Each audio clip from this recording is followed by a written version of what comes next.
What's up, guys? Kyle here again, and today I've got Derrick Voricci with me. What's up, guys? Lead guitarist of Bushido Code, and also my pal.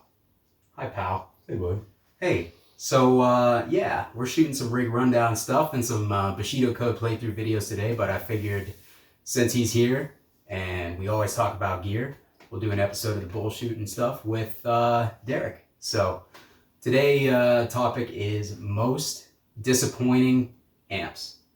Not like the shittiest amps you've ever heard, just what amp did you get that you were super hyped on, but it just completely disappointed you. Yeah, not dislike the amp, just kind of a bummer. Right, Yeah. right. So, yeah, I'll let you go first, man. So I'd say the biggest letdown for me, I have two big letdowns, was, which you've played, I waited a year to get a frameless Cobra to find one. Yeah. And I finally got one, and I got the matching cab and everything, and I hated it, man. How long did I spend with that amp? Probably 2 months tweaking that amp. Yeah. I got nothing out of it. I changed the tubes. I thought maybe, something could help it. Did you have Mike take a look at it? Yeah, Mike took a look at it. Because we thought something was wrong. Yeah, our with amp tech, it sounded so rough. I thought that the gain stages in it sounded so bad to me that I thought it had an issue. Right. So we gave it to our amp tech. He looked it over and said everything looked fresh. So I gave it another probably a month, and it just didn't mesh with me at all. I didn't like it at all. It was, from what I remember, it was just real fizzy. Yeah, when you got to the gain to the point where it was a usable, even for thrash, and we don't use a lot of gain on our stuff really, compared to more modern metal bands. Even getting it to a usable gain, it was fuzzy to me. Right. And then to get it to the point where it sounded thick, but not round bass or like too big, it was thin. Yeah. It sounded extremely thin. Yeah. I don't remember much about the amp, but I definitely remember it just sounded real fizzy and buzzy at, like, no matter what volume it was at. Yeah. It was just like, and honestly, right from the jump, like, I didn't even like the sound of the gain at all, no matter what you did with it. But getting it to the point where you could do any kind of metal with it, it was unusable. I remember, like, right when I got into gear, those were popular because I think Adam from Killswitch Engage started using them for a little bit. And I heard them live way back when he was using one of those before, like the Lionhearts and all that stuff he was using for a while or whatever, the Laneys or whatever. Right. But and I had heard one in a guy we know personally studio, but he had the frameless Dragon. Yeah. Which the Cobra has the Dragon Channel Plus. So which one was the more popular one? It was the Cobra, wasn't it? Well, the Cobra was way more expensive, I think. Okay. So the guys were getting it's the same as guys getting like an Avenger as opposed to an SLO. Okay. It had that channel, and then you could move up. Right. So the Cobra had like the Dragon Channel Plus. The Dragon I didn't like either. When the guy would try to get us to use that in the studio, and it would. The same characteristics I didn't like about the game, but also that one was way too dark for me, that amp. Gotcha. But which that would lead us into the next amp that you'll also talk about is the Bogner Uberschalls. That amp, it's not even that it's dark, you can get it bright. The low end on that amp is round and soft. That's exactly how it's a soft amp, right. Which is crazy because dude, one of my favorite albums on a tone. Right, I mean, I even talk about that in one of my frequently asked question things, the Harlot tone. It's incredible. But when Proliferation, you told me, that album. Yes, that's the one. I talked to one of the guitar players, sorry I don't remember his name, but right through Facebook Messenger, and he just told me, they're from Australia, so he said Uberschall through a Mesa Mate, that's it. And I mean, it's just straight through, and that tone is in my top 10 Never probably album. No, I wouldn't have guessed either. Yeah. And it was a Rev Blue. I had a Rev Blue, and I've played a Twin Jet pretty extensively, but I didn't like either one of those amps. Yeah. Yeah, like you said, man, same thing for me, round low end. Yeah. I don't personally necessarily feel like the low end is soft, but because of the maybe that's a bad word for it doesn't punch, you know what I mean? Guess jumping from the amps we like to that, you don't get that. My right hand doesn't mesh if it's not percussive. So if I can't hit and I feel the hit, it's rough, you know, for me. Yep, same thing. That's why I always go for more Marshall tones, because even like the old JCMs, you can get that punch out of them. It's nice. Right, as long as the caps are good, and the tubes and everything. Yeah, everything's right. Because originally one of the amps that I had in mind for this episode was like old JMPs and JCM 800s that I bought, but they all sounded mushy to me. But at the time, I didn't really realize that it was Probably just due to the age of the components. Yeah, possibly not having a bad tunes. refresh, stuff like that. Yeah. So I ended up just buying a whole bunch of them and flipping them and making a profit off of them because I would find them for a good price and be like, oh, dude, I need an 800. And I would go get it and I'd be like, this thing sucks. Like, how is this like the most popular? You know what I mean? Well, I'm not going to steal your thunder with the Mesas. I'll let you get into that. Yeah. That's not, but I've had 7 dual Recs. Right. Because I'm like, well, how can I be the only guy that doesn't like this amp, you know? Yeah. But I'll let you talk about that one more. That one's... Yeah. Dual Rec is definitely number one on my list because, as I've stated many times on this channel already, I started out with the 6505 as like my first real amp that kind of like kicked off my like tone hunting, quest, I guess. But I loved that amp for so long, and everybody was like, oh, the Dual Rec. The Dual Rec's the next step up. The Dual Rec is, that's what pairs perfectly with the 6505. And I never really like heard them in person. And the prices at the time, I mean, I could barely afford my 6505. So like looking for Dual Recs, they were still around at brand used. Yeah. And I'm just like, man, I can't afford that. I can't find one like for a decent price and blah, blah, blah. So I finally ended up getting one used in about 2015, and the first one I got was a Tremoverb. I got a really good deal on a Tremoverb, which everybody's like, oh, the Tremoverb is kind of like the hidden gem of the rectifier series, and I still hear that all the time. And I got it, and I was just really disappointed with it. I was like, wow, like this thing doesn't have that much saturation. It's kind of hard to play. The low end is really flubby, like the mids. I'm used to that PV, like kind of Cocteau mid-range, at the time. That was really all I knew.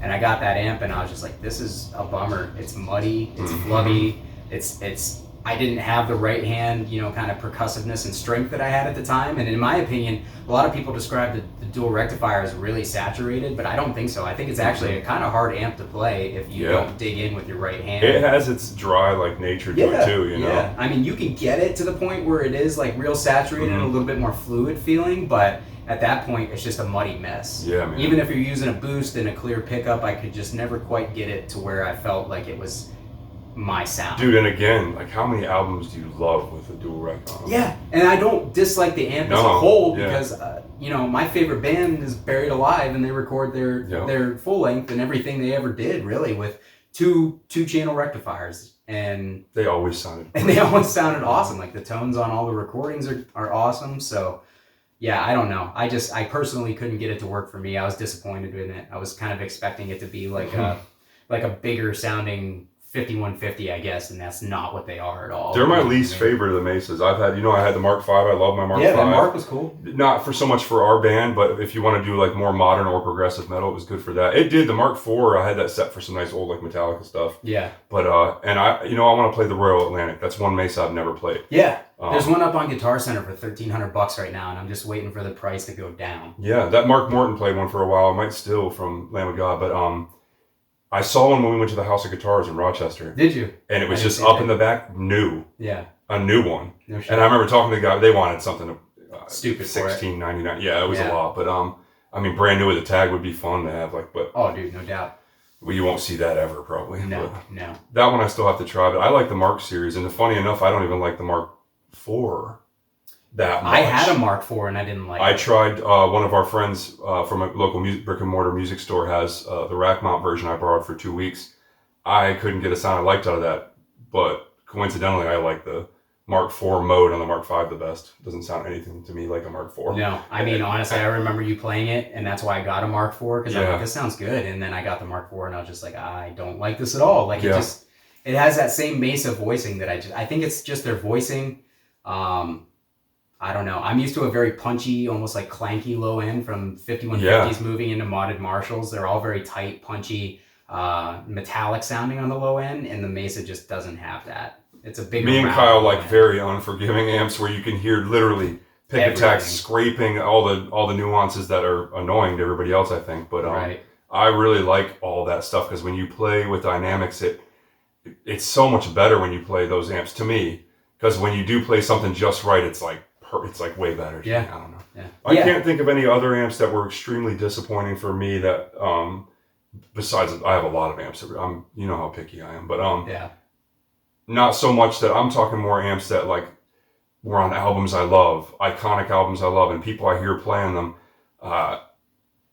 It still happens to me till this day. Mm-hmm. The Jason Frankhauser, Killer Tones, Texas. Yeah. That dude make every amp sound. He'll play a dual record. I'm like, I'm buying one. Right. And then I have to stop myself. And I'm like, 100%. yeah, I don't play like that guy. Yeah. I'm not buying one. Calm down, dude. Like, right. You got to try it in person first. He literally plays every amp good, but that's what guys will do to you. Like, you'll hear that, and that's why I like the Harlot album with the Bogner so much. That guy's a burner on guitar. I mean, he's gonna. I don't know. Maybe that has a lot to do with it. I guess I don't know. Yeah. I mean, fingers in the tone. Fingers. Put your fingers in my tone. Oh, yeah. But yeah, I think that that's where that comes into play. Like things you're hearing. Like my hands have to really like an amp. Yeah. So I'm 100% on the same page. Yeah. That brings me to my next amp, which is the Diesel VH4, which I actually just got one a couple months ago, and I'm kind of bummed out by it. Like it's on my to-sell list, actually. Well, I'll be honest, your videos you made, I liked. But I played them in person, and I prefer the Herbert huge over that. Even though I recently sold a Herbert, I do prefer the Herbert over the VH4. I knew that it was supposed to be more Marshall-y and more dry, and everybody said that they sounded huge, but they are tight. And so, I mean, that's kind of what I expected. And yeah, they've got a really big low end. The mids are definitely placed higher, but I still wouldn't say it's Marshall-y. It's still a round type of mid. It's not like spiked in any particular area. It is dry, and I like that. It's clear, chords sound nice on it, especially when you like get the saturation and everything just right. But it's just the way the low end reacts is just not, it doesn't do it for me. It's a lot like the Ubershaw where the low end's big, and I would say the VH4 is punchier than the Ubershaw. Yeah. But it's just still not that percussive. I'd have to play them more recently to feel. I recently sold that Herbert, but the Herbert, I literally only sold that because I just didn't play it. It's incredible, like I love the Herbert. Modern, heavier kind of amp, More saturation. And now I'm starting to do death metal stuff on the side. You're like, I should have kept that. But I honestly like the Stealth better. I like the EVH stuff better. And if I'm going for that route. Dude, if I had to choose one, it would definitely be the Stealth. Which you could buy 3. For the price of the used Herbert now. I guess the prices are what? When I got my Herbert, I got it for $1,800. When you got yours, you got it for $1,600. $1,600. And now, like, you can't find them used under like $2,300, $2,400. Yeah, and I sold mine for over 2 just because that was the price curve, and that's what people want them. Right, it's market value. I haven't played a 3 yet. That'll be fun to try the Mark III, but they look dope. Plus, they're black. They look bad. Oh yeah, all blacked out. Yeah. So yeah, I guess the last amp on my list, since we covered the Ubershaw, would be the Friedman JJ100. I'm in agreement with this too. I had borrowed it off you for a week. I think I talked about this in another video, but like at the time I had my 900 SLX, which I thought was awesome. My Marshall 900 SLX, and I had a Marshall JCM 2000, which I had slightly modified. That thing sounded killer. I still have that amp. I actually sold it and bought it back, which is part of the story, but I ended up, 2017, the Friedman hype was just like blowing up at that time. And I had been watching some videos and kind of really getting into the modded Marshall rabbit hole because there's just so many to choose from. And everybody's like, the JJ is the one for metal. The JJ is the one for metal. It's got the most saturation. It's the meanest sounding. And I just happened to go up to World of Music, our local music shop here in Erie, and they had a Friedman Runt 50. And they let me try it out, and that thing with a boost in front of it was super mean. No, I love them. It was very. I love them. It was clear and it was bright, but it just had an angry voice to it, and I was like, man, that thing is. I think if every band that I love from the '80s to early '90s, Bay Area dudes, LA dudes, if that amp was out then, they'd all be using that. No doubt. Every single one. Exodus, Slayer, they'd all be using that. They wouldn't have touched Marshalls. And we both have Runt 50s now.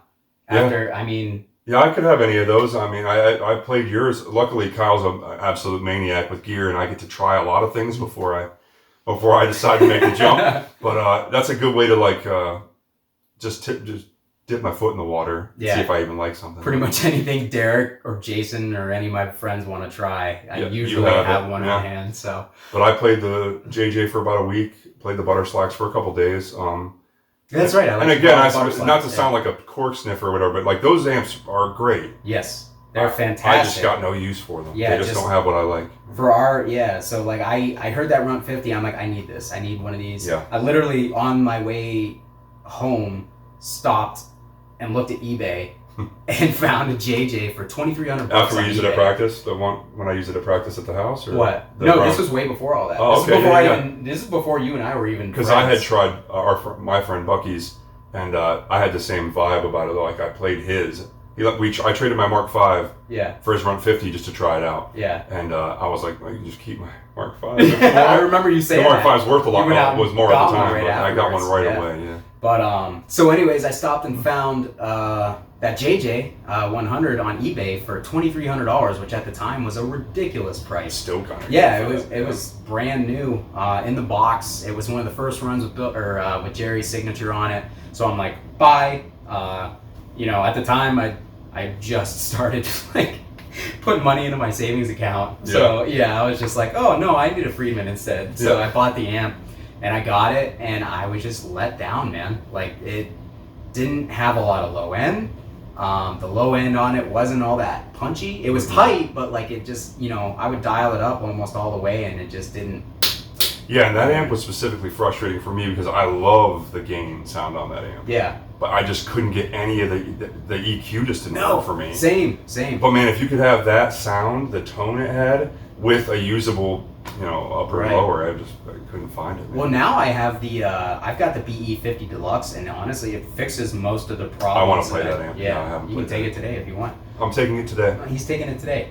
But that kind of fixed most of the problems that I had with the JJ. Like I don't know if the EQ, the tone stack, like the pots are just the mid frequencies are different, you know what I mean, where it's centered. Mm-hmm. But I just feel like the EQ is way more usable because the JJ100, it wasn't bright enough until it was too bright. Yeah. Like I could never get it just right. It was either a little bit muffled or a little bit too spiky and harsh, you know what I mean? And to me, I'll crank amps right up because I'm like, oh, maybe it'll be better, louder. Yeah, maybe I'll get something out of it. It systematically got worse as I turned the volume got more up. Harsh. Those things became real issues for me. And I had my tech check it out. You went over it. Mike went over it thoroughly because I'm like, dude, this is I really want this amp to work out for me. I feel like something's wrong with it. Just because it wasn't living up to like everything that everybody had said about it. He looked over it and he's like, there's nothing wrong with this thing. So all I did, I put some KT77s in to increase the bottom end, which helped, but it still just wasn't where I wanted it to be. Yeah.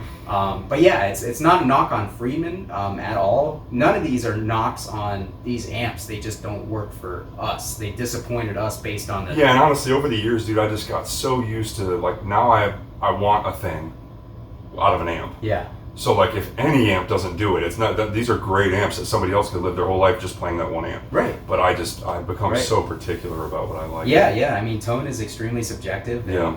I've literally, I kind of posted about the VH4 saying, hey, is this everybody else's experience? And people are literally straight up arguing with me.